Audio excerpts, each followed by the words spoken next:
internacionalista y columnista de Diario Correo, Miguel Ángel Rodríguez Mackey. Bienvenido, ¿cómo está? Bien, ¿cómo estás? Bien, bueno, se ha conocido que se va a ratificar la sentencia de 14 años contra el líder opositor Leopoldo López en Venezuela. Se esperaba, bueno, que se ratifique esta sentencia. Sí, de hecho ya se acaba de producir y creo que es una constatación de esa posición recalcitrante del presidente Maduro. Está mostrando, desnuda una vez más, cómo manipula y controla todo el aparato jurisdiccional, judicial en Venezuela. Y la suerte de Leopoldo López, a mi juicio, mientras el señor Maduro esté al frente del poder, va a seguir el preso, encarcelado en Ramo Verde, que es casi la Bastilla, se ha convertido en el centro, el símbolo de la represión chavista contra los presos políticos. Una paradoja, porque mientras un país es democrático, jamás podría haber presos políticos, que es lo que exactamente existe en Venezuela. Ahora, la semana pasada aquí el Congreso acordó una moción, ¿no?, para que el Congreso de la República Peruana se solidarice con la situación en Venezuela. ¿Este es un buen paso, un buen gesto de la política peruana? Sin duda, Chaveri, qué bueno que lo digas. Creo que es un punto de quiebre importante. Ya está definiendo la política exterior peruana sobre el asunto puntual de Venezuela. Es verdad que el Congreso de la República no lo hace, pero ya es una posición. Mira, en los últimos 5 años nunca hubo ello.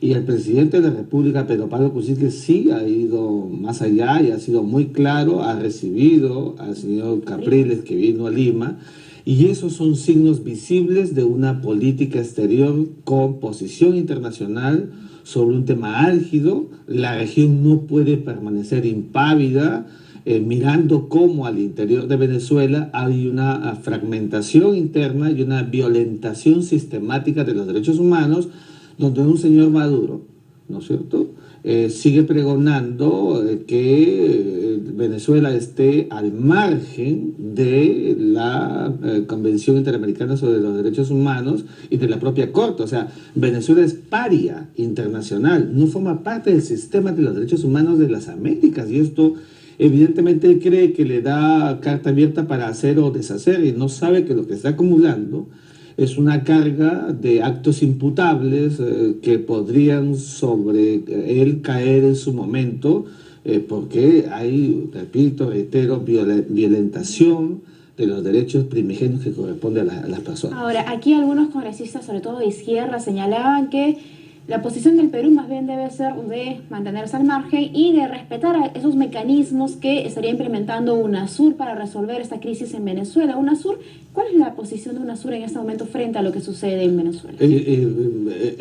Primero, la posición de los congresistas creo que es dislocada, no corresponde. El Perú tiene que tener una posición clara. Los derechos humanos no están merced a posiciones en función de ideologías, de pertrechos de amicalidades o de afinidades partidarias internacionales.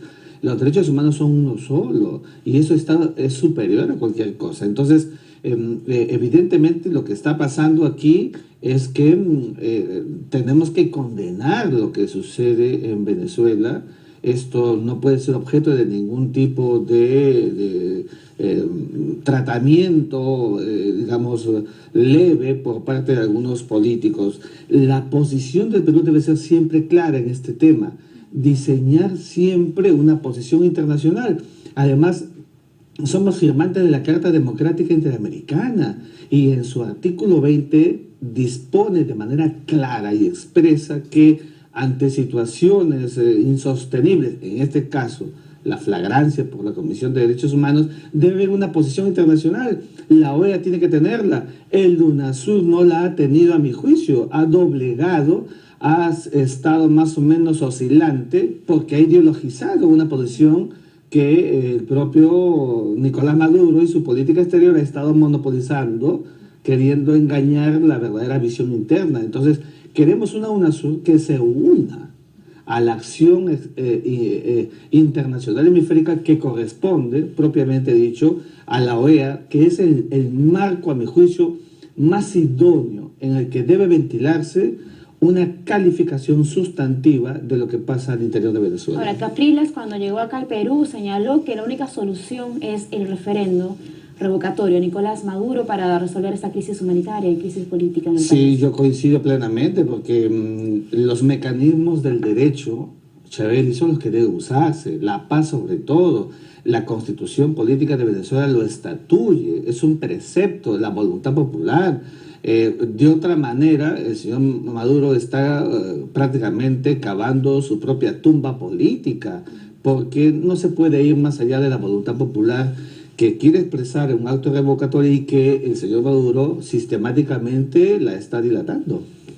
Ahora, también el día de mañana, creo que estábamos comentando, se firma el aniversario de la Convención del Mar a la que el Perú debería adherirse. Sí. Este gobierno se espera que lo haga. Fíjate, Chabeli, mañana, 18 de agosto, es un aniversario más de la célebre Declaración de Santiago de 1952, este mecanismo tripartito y al que se agrega Colombia en 1979, que consagró la tesis de las 200 millas, esto que hemos aprendido desde pequeños en los colegios, esta tesis por la cual el Perú actuó de manera pionera en el marco de las Naciones Unidas y que en 1982 esa tesis se plasma en la Convención del Mar, que hoy son 169 países que son estados parte y que el Perú, fíjate, desde el año 82 a la fecha no es parte, siendo pionero, habiendo sido uno de los gestores primarios de este instrumento internacional que regula todos los océanos, que busca las ventajas para un país costero como el Perú, que es por antonomasia un país marítimo. ¿Cómo se puede entender que nunca se haya adherido? Y yo creo que ha sido producto de la demagogia.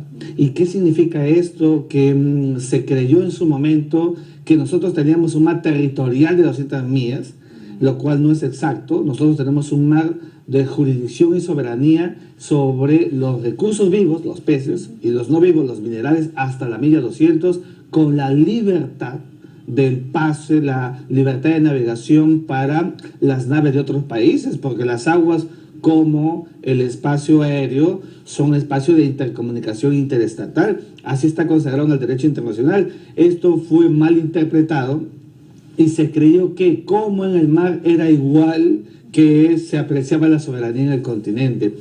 El derecho del Perú sobre los recursos está expedito, tenemos que ser parte de este mecanismo internacional. Yo aspiro y espero que la política exterior del Perú defina la posición de una vez y decida la adhesión a la Convención del Mar. Son más de 35 años, Chaveli. Y conociendo la posición del canciller Ricardo Luna, ¿cree que lo hará posible? Yo aspiro y espero que lo haga, porque es un asunto de Estado que va a trascender. Han habido actores pioneros en el país, la Marina de Guerra del Perú, la propia Cancillería, han alistado siempre la posición nacional de que debemos adherir a la Convención del Mar, de manera que todo está listo ¿para qué? Para que haya una decisión entre el Poder Ejecutivo y el Congreso de la República, que tiene, por supuesto, como forma de la Constitución Política, los mecanismos adecuados. Muy bien, muchísimas gracias, Miguel Ángel Rodríguez Mackey. Nos despedimos así en esta edición de los desayunos de Correo UC.